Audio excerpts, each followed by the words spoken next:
వాడికి చెస్ ఆడటం నువ్వు నేర్పించావా? లేదే.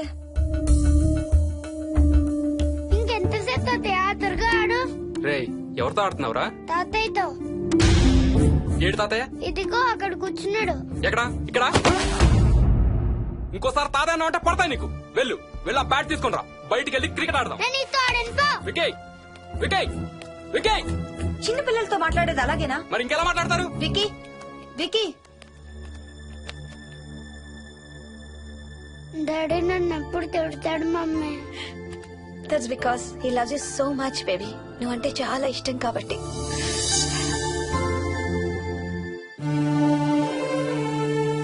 వికీ నాకు ఒక చిన్న హెల్ప్ చేసి పెడతావా ప్లీజ్? దా.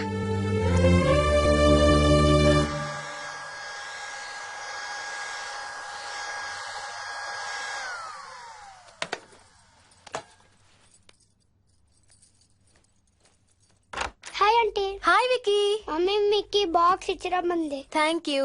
రా లోపలికి రా. ఏంటి స్కూల్ కి హాలిడేనా ఇవాళ? లేదంటే నేనే స్కూల్ కి హాలిడే ఇచ్చేసాను.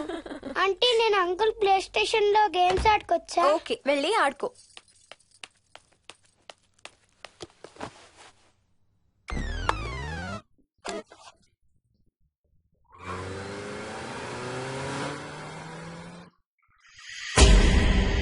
హాయ్ రాజు, నువ్వు కూడా ఆడతావా? అదిగో బ్లూ కార్ నీది, పోలీస్ కార్ నాది. నీకు ఆడటం రాదా రాజు? అలా కాదు, స్లోగా ఆడు. నా కాన్ని గుద్దకో. కాళ్ళు గుద్దదని చెప్పానా? నువ్వు నాతో ఆడచ్చు పో.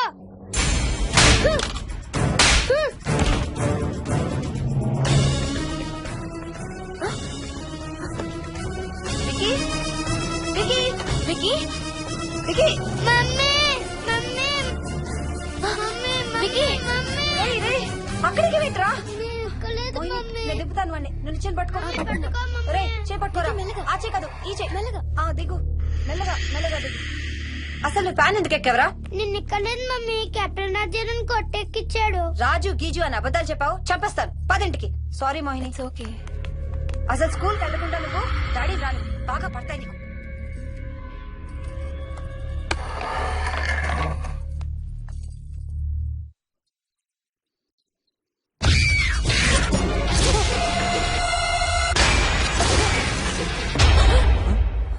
ఏ అంత భయపడుతూ సినిమా చూడేందుకు చాలా మార్చేస్తా. నేను చూడాలి. Typical ladies. హారర్ సినిమాలంటే భయం, కానీ అవే చూస్తారు. మోహిని, నీకంతగా భయపడాలనిపిస్తే కాసేపు ఆ టీవీ ఆఫ్ చేసి మీ అత్త మొహం చూడు. భయంతో పాటు జ్వరం కూడా వస్తుంది.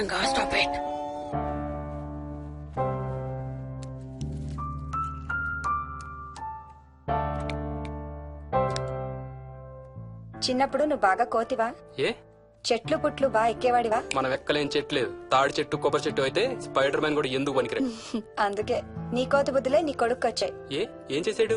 హర్ష వాళ్ళ ఇంట్లో ఫ్యాన్ ఎక్కి కూర్చున్నాడు. ఫ్యానా? Ceiling fan. సీలింగ్ ఫ్యానా? ఎలా ఎక్కాడు? నిత్యంతో ఎక్కాడు. అడిగితే కెప్టెన్ రాజు ఎక్కిచ్చాడు అంటున్నాడు. కెప్టెన్ రాజా? ఇక లాభం లేదు. అందుకనే ఆ చైల్డ్ సైకాలజిస్ట్ దగ్గర అపాయింట్మెంట్ తీసుకున్నాను.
ఇది స్ప్రే చేస్తే నొప్పి తగ్గిపోతుంది అత్తయ్య. పోనీ టికెట్స్ క్యాన్సిల్ చేస్తానమ్మా. కొంచెం నొప్పి తగ్గాక 2 రోజులు ఆగే వెళ్తురు గాని. మా టికెట్ల సంగతి సరేరా, మీవి ఇంటర్నేషనల్ టికెట్స్. లాస్ట్ మినిట్ లో క్యాన్సిల్ అంటే బోల్డ్ అంత పోతుంది. మీ అమ్మ సంగతి నాకు వదిలే, ఇంటికి తీసుకెళ్ళి నేను చూసుకుంటాగా. నానా. మొలిగించాలు గానీ ట్రైన్ టైం అవుతుంది. లేవే లే. Stop it, Ranga. లే. Ranga, stop it. అసలు నువ్వు రాత్రిపూట నడవకుండా మంచానికి గొలుసులేసి కట్టేయాలి. Stop it. పగలబండి కాబట్టి సరిపోయింది. అదే ఏ రాత్రి ట్రైన్ అయితే బెర్త దిగేటో పోయేదానివి. ఏ తలుపో తీసుంటే గోవిందా గోవిందా. Stop it Ranga. అబ్బా నువ్వు ఊరుకోనన్నా, అసలే అమ్మ నొప్పితో బాధపడుతుంటే. బాయ్ మోహిని, అక్కడ ఫ్లైట్ దిగాక ఫోన్ చెయ్యమ్మా. అలాగే అత్తయ్య. బుచ్చయ్య అయ్యా. వస్తాం. మా వాళ్ళని జాగ్రత్తగా చూసుకో. సరే అయ్యా. యాదమ్మా వస్తాం. అలాగేనయ్యా. బాయ్ మోహిని. బాయ్ మావయ్య, happy journey. Bye. Thank you అమ్మా. Hyderabad to Paris 10 hours journey. First class seats beds లా ఉంటాయి. ఆలోచించు మరి. అసలు ఆ క్షణం గురించి నేను ఆలోచించని క్షణమే లేదు. ఆ బెడ్స్ లాంటి సీట్స్ మీద నువ్వు, నేను, అబ్బా తలుచుకుంటే నా ఒళ్ళంతా వేడెక్కిపోతుంది. ఏంటేంటి? మ్మ్. కావాలంటే ఒక్కసారి టచ్ చేసి చూడు. ఏ ఇప్పుడా? మ్మ్. ఇప్పుడే. టచ్ తో ఆగలేనేమో. అయితే మానే.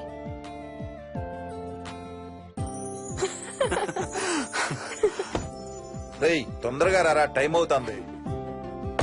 సరే వెళ్ళు, నేను ప్యాకింగ్ స్టార్ట్ చేయాలి. ఆ, ఇవాళ ఏం కలరు? Stop it Harsha. రోజు పొద్దున్న ఏం తింటావు? ఇడ్లీ. రోజు ఇడ్లీనా? ఇంకేం తినవా? అవును డాక్టర్, ఎప్పుడు ఇడ్లీయే కావాలంటాడు. అప్పుడప్పుడు కాన్ఫ్లెక్స్ తింటాడు. ఇటు తిరగమ్మా. రోజు పాలు తాగుతావా? పాలంటే నాకు ఇష్టం లేదు. పెరుగన్నా తింటావా? పెరుగు కూడా నాకు ఇష్టం లేదు. అయితే ఏమిష్టం నీకు? చాక్లెట్స్. ఆ, ఇదిగో తీసుకో. ఇంకోటి ఇస్తారా అంకుల్? మా తాతయ్య కూడా ఇవ్వాలి. అవునవును మర్చిపోయాను. ఇదిగో. Thank you. ఇంతకీ మీ తాతయ్య ఎక్కడున్నారు? బయటే కూర్చున్నారు. సరే అయితే వెళ్ళి మీ తాతయ్యతో ఆడుకో. Sir thank you. మీకు మీ బాబు గురించి చెప్పే ముందు నేను ఈ మధ్య డీల్ చేసిన ఒక కేసు గురించి మీకు చెప్పాలి. ఈ అమ్మాయి పేరు కల్పన. ఇప్పుడు 18 ఏళ్లు. తనకు 10 ఏళ్ల వయసులో నా దగ్గరికి తీసుకొచ్చారు. రాయడానికి చదవడానికి బాగా ఇబ్బంది పడేది. 10th స్టాండర్డ్ 3 సార్లు అన్ని సబ్జెక్ట్స్ లో ఫెయిల్ అయింది. తనకి చదువు రాదనే డిప్రెషన్ తో ఆత్మహత్య కూడా ట్రై చేసింది. అలాంటి అమ్మాయి సడన్ గా ఒక రోజు పుస్తకాలు తీసుకుని రూమ్ లోకి వెళ్లి గంటలు గంటలు చదవడం స్టార్ట్ చేసింది. 10th స్టాండర్డ్ 96% తో పాస్ అయింది. ఎలాగమ్మా అని అడిగితే వాళ్ళ నాన్నగారు రోజు వచ్చి చదువు చెప్పి హెల్ప్ చేశారంది. నిజానికి ఈ అమ్మాయి నాన్నగారు తను పుట్టకముందే చనిపోయారు. చదువు దారిలో పడ్డాక కల్పనకి వాళ్ళ నాన్నగారు కనబడ్డం మానేశారు. ఈ కేస్ గురించి మాకు చెప్తాను. ఇది కల్పన చిన్నప్పుడు తీసిన ఎక్స్రే. ఇది వికీ ఎక్స్రే. ఈ రెండిట్లోనూ ఈ చిన్న బ్లాక్ స్పాట్ చూసారా? దీన్ని యాంటీరియర్ ఫాంటనల్ అంటారు. పుట్టుకతో చిన్నపిల్లలందరికీ తల మీద ఉండే మెతక భాగం 2 ఏళ్లకి 98% దాకా క్లోజ్ అయి ఒక 6 ఏళ్లకి కంప్లీట్ గా గట్టిపడిపోతుంది. కానీ విక్కీకి 7 ఏళ్లు వచ్చినా ఇది ఇంకా క్లోజ్ అవ్వలేదు. వేల సంవత్సరాలుగా హిందువులు, బౌద్ధులు ఈ మెతక భాగం కింద సహస్రార చక్రం ఉంటుందని నమ్ముతారు. బాడీలో ఉండే అన్ని చక్రాలలో మానసిక ఎదుగుదలకు కావలసిన అతి ముఖ్యమైన చక్రం. ఈ చక్రాన్ని ఒక స్పిరిచువల్ గేట్వే అని కూడా అంటారు. మెడికల్ సైన్స్ కూడా దీన్ని యాక్సెప్ట్ చేసింది. సైన్స్ చెప్పేదాన్ని, వేదాంతం చెప్పేదాన్ని కలిపి సింపుల్ గా చెప్పాలంటే పసిపిల్లలకు కొంత ఏజ్ వచ్చే వరకు మనకు కనబడని, అంతుపట్టని ఆత్మల ప్రపంచంతో ఒక ఆధ్యాత్మిక, అదే ఒక స్పిరిచువల్ కనెక్షన్ ఉంటుంది. అంటే వాళ్ళకి ఆత్మలు కనపడతాయా? వాళ్ళకి ఆత్మలు కనబడొచ్చు, వాళ్ళు ఆత్మలతో మాట్లాడొచ్చు, ఆత్మలు చెప్పే వినొచ్చు. కల్పనకి ఎప్పుడైతే గట్టిపడిందో తనకి వాళ్ళ నాన్నగారు కనబడ్డం మానేశారు. విక్కీ విషయంలో కూడా అలాగే జరగచ్చు అనుకుంటున్నాను. వావ్, ఏంటి నమ్మలేకపోతున్నారా? సబ్జెక్ట్ చాలా హెవీగా ఉంది. Sorry, no offence. కొంచెం నమ్మలేనట్టుగానే ఉంది సార్. మనకు అర్థం కాని చాలా విషయాలు కొంచెం నమ్మలేనట్టుగానే ఉంటాయి. దయ్యాలను చూసినప్పుడు కుక్కలు మురుగుతాయంటారు. సునామీలు, భూకంపాలు వచ్చేటప్పుడు జంతువులకి, పక్షులకి ముందే తెలుస్తాయంటారు. వాటికి మనకి తెలియని ఏదో సెన్స్ ఉంది. అలాగే చిన్నపిల్లలకు కూడా వాళ్ళ ప్రపంచం గురించి మనకు చాలా తక్కువ తెలుసు. కొన్ని బ్లైండ్ గా నమ్మాలంతే. విక్కీకి వాళ్ళ తాతగారు నిజంగా కనబడుతున్నారా లేక అలానే ఊహించుకుంటున్నాడా అనేది మనం నమ్మేదాన్ని బట్టి ఉంటుంది. అదే నిజమైతే వాళ్ళ తాతగారు తన కోసం ఎందుకు వచ్చారో ఏదో ఒక రోజు విక్కీయే మనకు చెప్తాడు. ఒకవేళ విక్కీ వాళ్ళ తాతగారిని ఇమాజిన్ చేసుకుంటుంటే చేసుకోనివ్వండి, ఇట్స్ హెల్దీ. తనకి పాలు, పెరుగు ఇష్టం లేదు కాబట్టి కాల్షియం సప్లిమెంట్ ఏదైనా ఇవ్వండి. ఇది త్వరగా గట్టిపట్టడానికి హెల్ప్ అవుతుంది. మోస్ట్ ఇంపార్టెంట్లీ మీ అబ్బాయికి బాగా దగ్గర అవడానికి ట్రై చేయండి. తనతో హోంవర్క్ చేయించండి, ఆడుకోండి, బయటికి వెళ్ళండి, రోజుకు ఒక్కసారైనా కలిసి భోజనం చేయండి.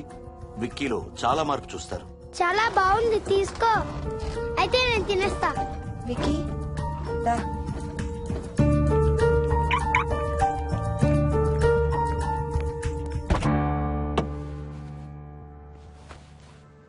Wiki listen to me carefully. ఇక నుంచి అన్ని ఆటలు మన ఇద్దరమే ఆడుకుందాం. నీకెప్పుడు ఆడుకోవాలనిపించినా నన్ను పిలు, నేనొచ్చి నీతో ఆడతాను. తాతతో గాని రాజుతో గాని ఆడుకోవటం మానేయాలి, అర్థమైందా? తాత అంటే నాకు చాలా ఇష్టం డాడీ. తాత చచ్చిపోయాడు, ఈ లోకంలో లేడు. నువ్వు పుట్టక ముందే చచ్చిపోయాడు, అర్థమైందా?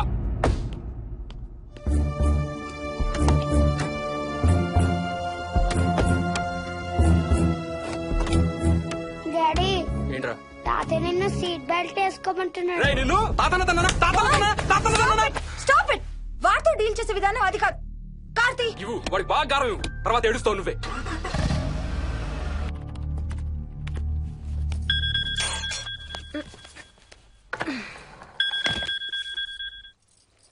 హలో, హాయ్ బేబ్స్, ఏంటి ఏం చేస్తున్నావు? ప్యాకింగ్. ఎప్పుడు వస్తున్నావు? బయలుదేరుతున్నాను. Hey, you know something? కాసేపట్లో మన ఇద్దరం మైల్ హై క్లబ్ లో మెంబర్స్ అవబోతున్నాం. మైల్ హై క్లబ్బా? ఏంటది? మన ఫస్ట్ నైట్ భూమికి 10 కిలోమీటర్ల పైన ఒక ఫ్లైట్ ఫస్ట్ క్లాస్ క్యాబిన్ లో జరగబోతుంది. అలా ఆకాశంలో శోభనం చేసుకున్న వాళ్ళందరూ కలిసి క్లబ్ పెట్టుకున్నారు. సో మనకు కూడా ఆ క్లబ్ లో మెంబర్షిప్ వస్తుంది. నాకేం అక్కర్లేదులే ఆ క్లబ్ లో మెంబర్షిప్. కానీ నాకు కావాలి. అసలు ఎంతమందికి వస్తుంది చెప్పు ఇలాంటి ఆపర్చునిటీ? మొదటి రాత్రి, మొదటిసారి భూమికి 36,000 ఫీట్ పైన ఒకే దుప్పట్లో ఇద్దరం. ఛీ, కంపు. హే, దుప్పటా నేనా? అది కాదు, ఇంట్లో మళ్ళీ ఆ మందు కంపొస్తుంది. అసలు మా ఎవరికి రాని కంపు నీకెలా వస్తుంది? ఓహో, మర్చిపోయాను, నీ చాలా సెన్సిటివ్ ముక్కు కదా. చాలే ఆపు, తొందరగా బయలుదేరు. ఏ హర్ష, ఎన్నింటికి రా ఫ్లైట్? నైట్ 11:30కి రా. Honeymoon in Paris, you lucky bugger. All the best. Thank you రా. ఆల్ ది బెస్ట్ రా. రే, థ్యాంక్స్ రా. రే, డౌట్లు ఏమైనా వస్తే ఫోన్ చెయ్యి. ఏం డౌట్లు? హర్ష, హర్ష, సార్, కొంప మునిగింది.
Please try to understand sir. It's my honeymoon. Flight tickets, hotel room కి అన్నిటికీ ఆల్రెడీ పే చేసేసాను. ఇప్పుడు లాస్ట్ మినిట్ లో క్యాన్సిలేషన్ అంటే మొత్తం పోతుంది. నువ్వు ఇప్పుడు బెంగళూరు వెళ్ళకపోతే మన కంపెనీయే మూసేయాల్సి వస్తుంది. అలా కాదు sir. Harsha, please try to understand. ఒక్క కంప్యూటర్ కాదు, మొత్తం మెయిన్ ఫ్రేమే కొలాప్స్ అయిపోయింది. బీపీ ఆపరేషన్స్ మొత్తం షట్ డౌన్ అయిపోయాయి. నువ్వు బెంగళూరు వెళ్ళాలంటే తప్పదు. మార్నింగ్ ఫస్ట్ ఫ్లైట్ లో తిరిగి వచ్చేద్దు గానీ నీ హనీమూన్ కి రేపు వెళ్ళు. కావాలంటే ఖర్చులన్నీ కంపెనీ భరిస్తుంది. Sir, I can't sir. కాంటూ లేదు, గీంటూ లేదు. నువ్వు వెళ్ళకపోతే నా ఉద్యోగమే కాదు, నీ ఉద్యోగం కూడా పడుతుంది. Sorry, Dad.